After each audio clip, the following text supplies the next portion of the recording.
अस्सलाम वालेकुम YouTube family. आप लोगों में से कौन कौन ऐसा बहादुर है जो उसी दिन ग्रॉसरी लाए और फिर इतनी ही मुश्किल बिरयानी जैसी डिश बनाए। भाई मैं तो उन्हीं लोगों में शामिल हूँ। मुझे जो मीट डीफ्रॉस्ट करके पकाना बहुत मुश्किल लगता है और उसका टेस्ट भी वो अच्छा नहीं होता इतना जितना फ्रेश का होता है। तो मेरा तो आज के मेन्यू में था कि मैं बिरयानी बनाऊं और मैं तो नमाज़ पढ़ी ज़ोहर की और फिर उसके थोड़ी देर मैंने बैठ के फ़ोन पे अपना कुछ टाइम स्पेंड किया। फिर मैं जाके ग्रॉसरीज लेके आई और मैंने ये बिरयानी बनाई। मैं आजकल थोड़ा सा कोशिश कर रही हूँ डाइट कंट्रोल करने की, क्योंकि वेट बहुत ज़्यादा गेन कर लिया जिसकी कोई हद नहीं। तो मेरे डाइट प्लान में भी आज की जो डिश थी वो बिरयानी ही थी, क्योंकि बिरयानी के राइस बॉयल होते हैं, उसकी वो पिच निकल जाती है तो उसमें उतनी फ़ैट नहीं रहती। तो बस फिर हम तो पूरे जोश में कि चलो जी, आज तो हम फ्रेश ही लाएंगे मीट और फ्रेश ही पकाएंगे बिरयानी।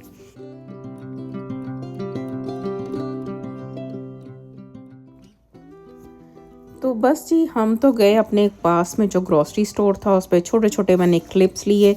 ये मीट सेक्शन था और मेरी न्यूट्रिशन ने कहा था कि मुझे मोरिंगा के कैप्सूल्स खाने हैं। कोई एक दिन डाइट प्लान में उसने दिए हुए थे, मुझे वो तो नहीं मिला, ये मोरिंगा पाउडर मिला है। और ये दीप का आजकल मल्टीग्रेन आटा आया हुआ है। मैं इसका एक छोटा पैकेट एक ग्रोसरी स्टोर से लेके आई थी। मैंने रिकॉर्डिंग रखी थी कि आप लोगों के साथ शेयर करूँगी। अगर आप भी जानना चाहते हैं कि ये GTA के एरिया में आपको कहाँ कहाँ मिलेगा तो मुझे कमेंट सेक्शन में ज़रूर पूछ सकते हैं। मैं इसका छोटा पैक लाई थी और मैंने उसकी रिकॉर्डिंग भी की थी आप लोगों के लिए, जैसा कि मैंने अभी बताया कि आप लोगों को दिखाऊंगी। फिर उसके बाद मैं जब आम जैसे स्टोर्स पे जाती हूँ तो वहाँ पे मैंने ये बड़ी पैकिंग में देखा। इससे पहले मैं डिफरेंट आटे लेके आई थी घर में, जैसे चने का और ये बाजरा और ये सारी चीज़ें, कि मैं ख़ुद से एक मिक्स बनाऊंगी। आलमंड फ्लावर हो गया, तो मेरे पास वो पड़ा था, इतने सारे पैकेट्स पड़े थे और काफ़ी महीनों से पड़े थे, लेकिन मेरे में हिम्मत नहीं थी कि मैं उसको मिक्स करूं, एक बड़ा सा जार बनाऊं। मुझे ये बड़ा मुश्किल सा काम लगा और वो ऐसे ही पड़ा का पड़ा रह गया। तो अब तो ये गुड लक हो गई है कि ये मार्केट में स्पेशल बना हुआ आटा ही आ गया, क्योंकि लोग इतना डाइट कॉन्शियस हो गए हैं तो ये चीज़ें आनी शुरू हो गई हैं। साथ में पाकिस्तानी सब्जियां देखते कि दिल तो मेरा कर रहा था कि मैं लूं, लेकिन आजकल मैं अपना ज़रा डाइट प्लान पे चल रही हूँ, तो इसलिए मैंने इन सारी चीज़ों को छोड़ा और बस बिरयानी के लिए जो अपना मीट लिया था, थोड़ा सा मैंने एक्स्ट्रा 2-4 चीज़ें जो और लेनी थी वो ली और बाहर निकलने की ये मुझे यहाँ पे डिफरेंट सब्ज़ी नज़र आई थी, पाकिस्तान में होती है लेकिन मुझे इसका नाम भूल गया। फिर मैंने यहाँ से भाई से पूछा तो उन्होंने कहा इसको पता नहीं चप्पन कद्दू शायद कहते हैं। और पाकिस्तानी मिर्चें तो मुझे बहुत ही पसंद है, तो मैं तो कढ़ाई बनाऊँ तो ज़रूर लेके आती हूँ। और बाहर का मौसम भी बहुत ही खूबसूरत हो रहा था, मेरा तो फेवरेट मौसम है, मैंने आपको पहले भी बताया। और यहाँ पे देखें स्कूल बस में अगर ऐसे लाइट्स ब्लिंक कर रही हों तो कोई ट्रैफिक वहाँ पे चल नहीं सकती। इसका 2000 फ़ाइन है कि अगर आप इसको क्रॉस कर जाएं, जब इसका स्टॉप साइन लगाओ और लाइट्स ब्लिंक कर रही हो तो $2000 आपको फ़ाइन होता है। थोड़ा सा बाहर का मौसम देखते जाएं आप मेरा विंडो से। मैं ज़ोहर पढ़ के गई थी ग्रॉसरीज लेने, ग्रॉसरीज लेके आके कुकिंग स्टार्ट की तो असर का टाइम हो गया। तो मेरी कोशिश थी कि पहले थोड़ा सा काम कर लूँ और फिर ही असर पढ़ूँ, लेकिन यहाँ पे विंटर की तो नमाज के बाद नमाज भागी आती है।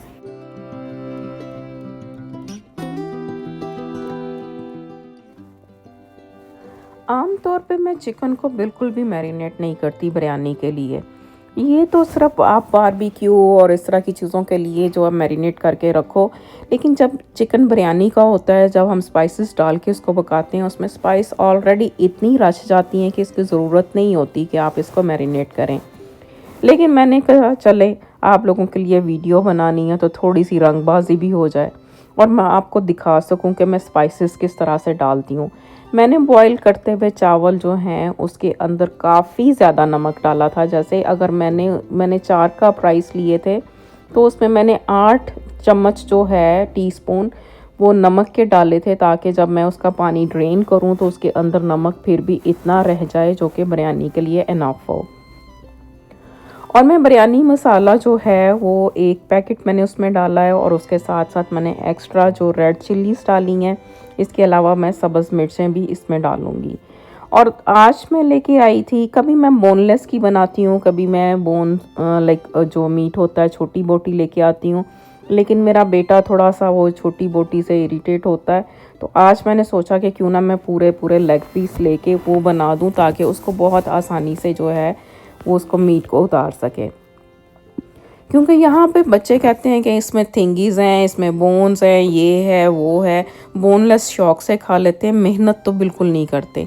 अक्सर ये लोग रोटी भी नहीं खाना चाहते होते सिर्फ इसीलिए कि इनको मेहनत नहीं करना पड़े। बाइट बना के मुंह में डालना इनको एक बहुत बड़ा जो है वो मसला लगता है। और इनको ऐसी चीज़ चाहिए होती है जो फोर्क के साथ स्पून के साथ खा लें, या शवारमा बना के दे दो वो खा लें, सैंडविच खा लें। शवारमा तो मैं इनको हंसती होती हूँ कभी कभी कि हमारी माएँ जो हैं छोटे होते हमें एक रोटी के अंदर सालन लगा के एक रोल बना देती होती थी, बस वो शवारमे हैं। उस वो जो रोटी का रोल होता था उसकी हमें कदर नहीं होती थी, लेकिन आज उसकी कदर आती है। राइस बॉईल करके रख ली है, और मैंने साथ में ये जो है उसी पैन के अंदर हल्का सा उसको रिंस किया, और ये मैं चिकन बना रही थी। साथ में मैंने जो है चिकन कढ़ाई बनानी शुरू की हुई थी। तो ये आप देखेंगे कि मेरा बर्तन जो है छोटा है।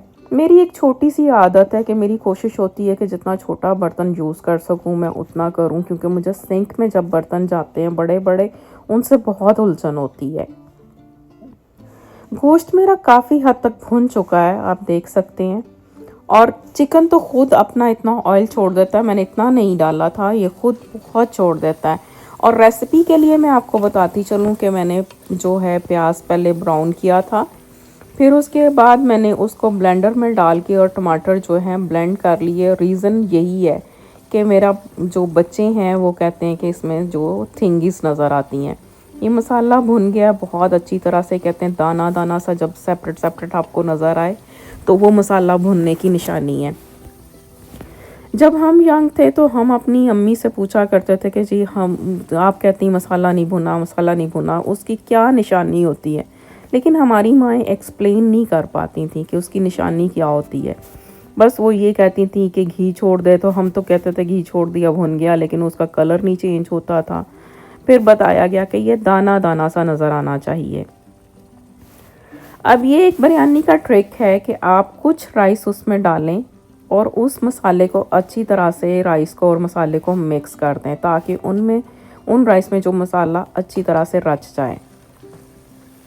फिर बाकी के राइस हम ऊपर डाल के उसको उस पे कलर वगैरह डालेंगे। मेरा पैन कुछ थोड़ा सा ज़्यादा ही छोटा रह गया, लेकिन मुझे आदत है, मैं कंट्रोल कर सकती हूँ। लेकिन जिसको आदत नहीं हो तो वो प्लीज़ अपना पैन अपने हिसाब से बड़ा ही रखें। बिरयानी के लिए खुला पैन जो होता है वो ही बेस्ट रहता है। और मुझे ये चम्मच जो हम हंडिया पे मारते हैं ना, इसकी बहुत ज़्यादा आदत है। माएँ तो बहुत गुस्सा करती होती हैं इस बात पे, लेकिन मुझे थोड़ी सी इसकी आदत है, मुझे बड़ा मज़ा आता है, पता नहीं चलता। तो बस राइस तो मेरे हो गए फुल। इसके बाद मैं इसको जब दम लगाऊंगी, इसके ऊपर मैंने डाला है हल्का सा ऑयल। ये आप डाल के देखें, इससे बड़ा अच्छा राइस का जो है दाना दाना खिला खिला सा रहता है, क्योंकि नीचे बैठा है वो ऑयल जो हमने मसाले में डाला था। ऊपर तो कुछ नहीं है, ऊपर वाले चावल बिल्कुल साफ़ हैं। तो ऊपर से जब हम थोड़ा सा ऑयल इसको डाल देंगे, स्प्रिंकल कर देंगे, तो वो फिर ऊपर वाले चावल जुड़ेंगे नहीं। ये मेरे पास ड्राई मिंट लीफ थे, फ्रेश हो तो फ्रेश डालें, ड्राई हो तो ड्राई डालें। फिर उसके बाद मैंने जो ज़र्दा रंग पानी में घोल के भी डाला था ताकि नीचे तक चला जाए, लेकिन ये रंग थोड़ा सा हल्का रह जाता है। तो फिर मेरी एक आदत है कि मैं इसके ऊपर ड्राई पाउडर भी जो है वो ज़र्दा रंग जो होता है ना ड्राई, उसको भी डालती हूँ। अब आप कहेंगे कि ये घुलेगा कैसे? ये जब इसकी स्टीम होती है उसी के साथ ये नरम हो जाता है और बैठ हो जाता है और उस पर कलर आ जाता है।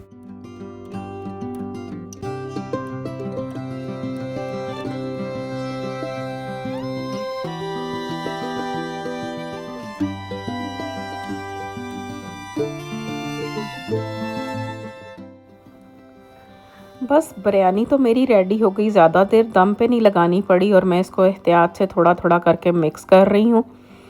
और गर्मा गर्म बहुत मज़े की सूंदी सूंदी सी खुशबू फैली हुई है। बाहर बारिश हो रही थी। बिरयानी बनते बनते मेरी असर की नमाज़ काफ़ी हद तक लेट हो गई थी, मैंने बीच में पढ़ी और अब मगरिब हो गई। बाहर अंधेरा हो चुका हमारे, और बारिश की वजह से तो बहुत ही जल्दी अंधेरा लगना शुरू हो जाता है। तो ये मेरी बिरयानी बन गई। मैंने कहा चले इसकी एक खूबसूरत सी प्लेट आप लोगों को भी दिखाऊं। अब आप सोचेंगे कि डाइटिंग में बिरयानी, भाई खानी तो थी लेकिन बहुत थोड़ी। इतनी मुझे भूख लग चुकी है इसको देखते हुए, बनाते हुए, और बिरयानी पे तो मेरा कोई कंट्रोल नहीं। फिर भी मैंने ये अपनी प्लेट बनाई थी जिसमें हाफ़ मैंने सैलड डाला था, एक मैंने लेग एंड थाई का पीस डाला था और बाकी राइस। आप मुझे ज़रूर बताइए आप में से किस किस को डाइट में राइस सूट करते हैं। मुझे तो बिल्कुल सूट नहीं करते, मेरी सारी जो होती मेहनत वो ज़ीरो पे चली जाती है। लेकिन आज तो फिर भी मैंने खा ही ली है।